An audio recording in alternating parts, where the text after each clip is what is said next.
Hallelujah, hallelujah. सबसे पहले पिता परमेश्वर को धन्यवाद देता हूँ और आप सबों को मेरे ओर से जय मसीह की। तो आज हम लोग देखेंगे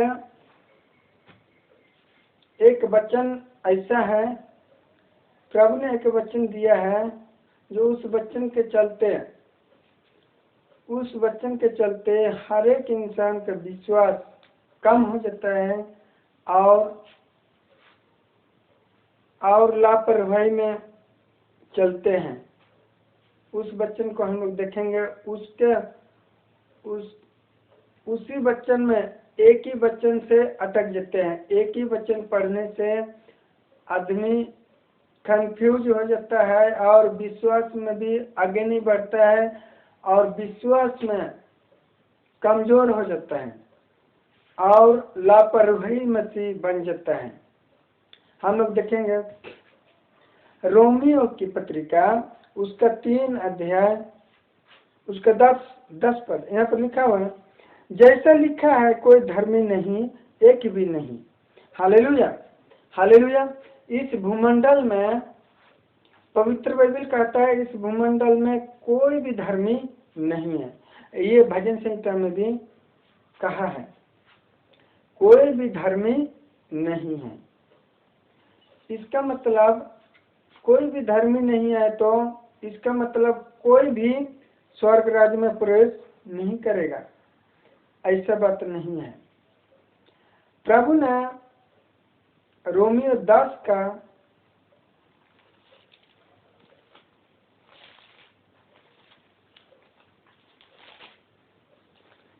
13 में भी कहा है, क्योंकि जो कोई प्रभु का नाम लेगा वह उद्धार पाएगा। हालेलुया। वहां पर कहता है कोई धर्मी नहीं है। अगर यदि कोई धर्मी नहीं है वही इंसान प्रभु का नाम लेगा तो क्या हो जाएगा, उद्धार पाएगा, यानी वो धर्मी गिना जाएगा। और धर्मी गिना जाएगा तो वही धर्मी व्यक्ति स्वर्ग राज्य में प्रवेश करेगा। सबसे पहले तो हम और आपको ये मानकर पहले विश्वास करना है कि मैं तो धर्मी नहीं हूँ, इसलिए हम पवित्र नहीं है। ये जानकर हम लोग पवित्र बनने के लिए प्रभु को ग्रहण करते हैं, प्रभु को अंगीकार करते हैं, तो हम लोग क्या हो जाते हैं, उद्धार पा लेते हैं। रोमियो 10 का 13 में कहते हैं। सबसे पहले हम लोग गलती को मानना पड़ेगा।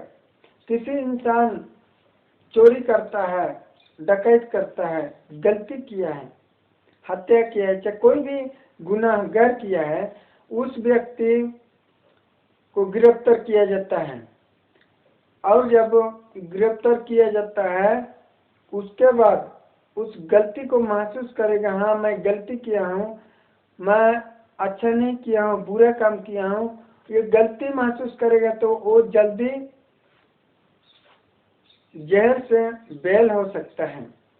अगर जल्दी गलती नहीं महसूस करेगा तो वो आगे फिर दिन भी ढाल दिया जाएगा और ज्यादा कार्रवाई उस पर चलेगा। उसी प्रकार हम और आप भी प्रभु के सामने, प्रभु हमारा सिपाही है, प्रभु हम और आपको गिरफ्तार करने वाला है। इसलिए हम जब प्रभु यीशु मसीह को पकड़ते हैं, प्रभु यीशु मसीह पर विश्वास करते हैं, तो सबसे पहले ये मानना पड़ेगा कि मैं तो धर्मी नहीं हूँ, मैं तो एक पापी इंसान हूँ।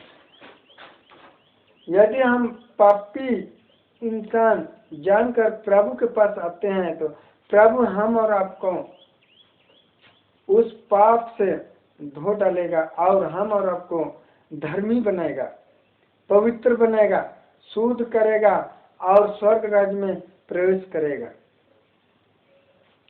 एक ही वचन से कंफ्यूज मत हो, एक ही वचन पढ़कर संदेह ना करो, पूरे वचन को पढ़ना चाहिए।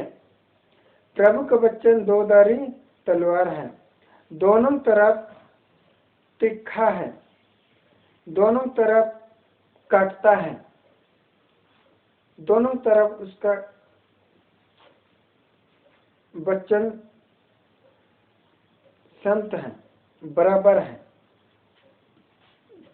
यही वचन से लोग, कोई इंसान ये वचन पढ़कर कहते हैं कि अरे यह तो पवित्र वचन ही है, यह तो इस भूमंडल में कोई भी धर्मी नहीं है, ऐसे कहता है, तो क्या फायदा है प्रभु यीशु मसीह पर विश्वास करने का, कोई धर्मी तो है नहीं, धर्मी नहीं हूँ हम, कोई इंसान स्वर्ग राज्य में प्रवेश नहीं करेगा, तो मैं विश्वास करके क्या करूँगा, धर्मी नहीं हो इस प्रकार हमको कहता है, तो मैं क्यों मानूंगा।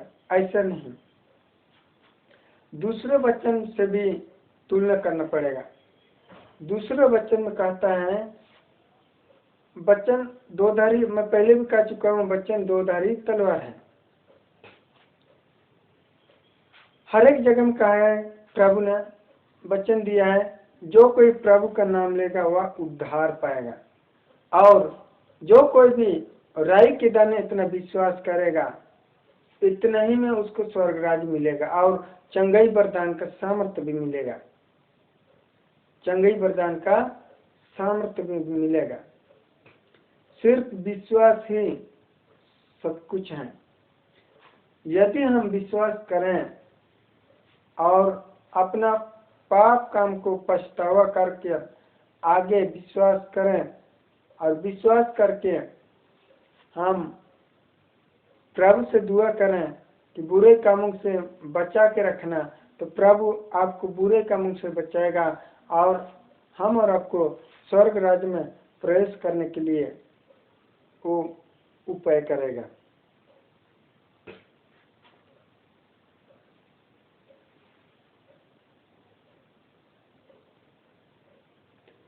हम रोमियो 3:20 में देखेंगे, तो यहाँ पर लिखा हुआ है, क्योंकि व्यवस्था के कामों से कोई प्राणी उसके सामने नहीं धर्मी नहीं ठहरेगा, इसलिए कि व्यवस्था के द्वारा पाप की पहचान होती है।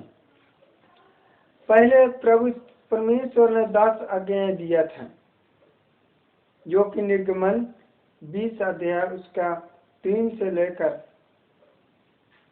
नीचे दिया हुआ 3 पद से दिया हुआ है 10 आज्ञाएं। उस 10 आज्ञा को कोई प्राणी नहीं पालन कर सका, इसलिए हम और आपको 2 आज्ञा दिया है नए नियम में। पहला आज्ञा एक दूसरे से प्रेम रखना, और दूसरा अपने पड़ोसी को अपने समान प्रेम रखना। इससे बड़ा कोई आज्ञा नहीं है।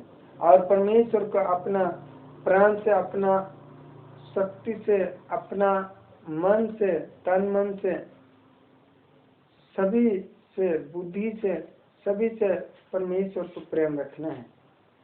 यही आज्ञा है। यदि हम ऐसा रहते हैं तो हम निश्चय